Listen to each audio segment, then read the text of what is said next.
Hola, les saluda su amigo Kernelillo. Les traigo el análisis del juego Rockman X3 para Super Nintendo. Rockman X3 es el tercer juego de la serie Rockman X, lanzado en 1995 para la consola Super Nintendo y posteriormente adaptado a PlayStation en 1996.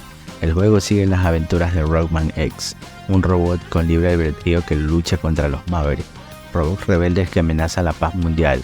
En esta entrega, Rockman X se enfrenta a un nuevo enemigo, el Dr. Doppler, un científico que ha creado una utopía para los Mavericks y que planea usar un virus para controlar a todos los robots. El juego mantiene la misma jugabilidad de sus predecesores, basada en la acción, la exploración y la adquisición de nuevas habilidades. El jugador puede elegir entre 8 niveles diferentes, cada uno con un jefe final que le otorga a Rockman X una nueva arma al ser derrotado. Además, el juego introduce algunas novedades como la posibilidad de controlar a Zero, el compañero de Rockman X, en ciertas partes del juego. Zero tiene su propia arma, una espada láser llamada Z-Saber, que le permite atacar de forma más rápida y potente que Rockman X. Sin embargo, Zero solo puede ser usado una vez por nivel, y si es derrotado no podrá ser usado de nuevo hasta el final del juego. Otra novedad es la aparición de los chips dorados, unos objetos ocultos en algunos niveles que dan a Rockman X mejoras permanentes en sus atributos, como la velocidad, la defensa o la energía. Estos chips son opcionales y solo pueden obtenerse uno por partida, por lo que el jugador debe elegir cuidadosamente cuál quiere conseguir. Además, si el jugador logra encontrar los 4 chips dorados ocultos en una cápsula, podrán acceder a un secreto que darán todas las mejoras al mismo tiempo. El juego también cuenta con un sistema de contraseñas que permite al jugador guardar su progreso y continuar desde el último nivel completado. El juego tiene varios finales posibles dependiendo de las acciones del jugador, como rescatar o no a Zero, derrotar o no ciertos enemigos opcionales o conseguir o no el chip secreto. Rockman X3 es un juego muy divertido y desafiante que ofrece una gran variedad de escenarios, enemigos y armas. El juego tiene unos gráficos muy coloridos y detallados que aprovechan al máximo las capacidades de la consola. La música es muy pegadiza y acompaña perfectamente a la acción. El juego tiene una duración adecuada para su género, sin ser muy largo o muy corto.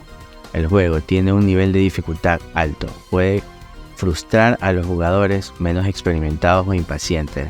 El juego tiene algunos defectos menores como algunos errores gráficos o sonoros o algunos controles poco precisos.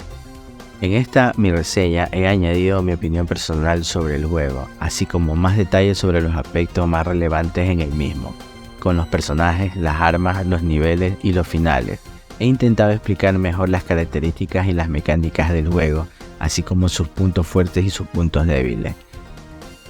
Mi opinión: Rockman X3 es uno de los mejores juegos de los 3 primeros lanzados para la Super Nintendo.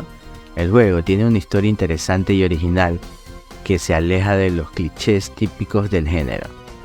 Me gusta mucho el diseño de los personajes y los escenarios, que tienen mucha personalidad y variedad. Me parece que el juego tiene una jugabilidad muy fluida y dinámica que hace que cada nivel sea una experiencia única y emocionante.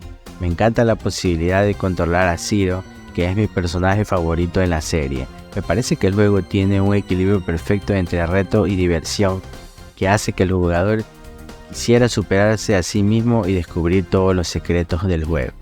Sin embargo, también reconozco que el juego tiene algunos aspectos mejorables que pueden restarle valor a algunos jugadores. Por ejemplo, creo que el juego tiene una curva de dificultad muy pronunciada, que puede hacer que algunos niveles sean muy frustrantes o imposibles de pasar. El juego tiene algunos problemas técnicos, como algunos fallos gráficos o sonoros, o algunos controles poco precisos. Creo que el juego tiene algunas limitaciones, como la escasa disponibilidad de Zero en todo momento. En definitiva, mi valoración final del juego es muy positiva. Le doy un 9 sobre 10. Creo que es un juego que merece la pena jugar y disfrutar, tanto para los fans de la serie como para los amantes de los juegos clásicos. Creo que es un juego que ha envejecido muy bien y que sigue siendo un referente del género y tiene mucho que ofrecer y que no nos decepciona. Nos vemos.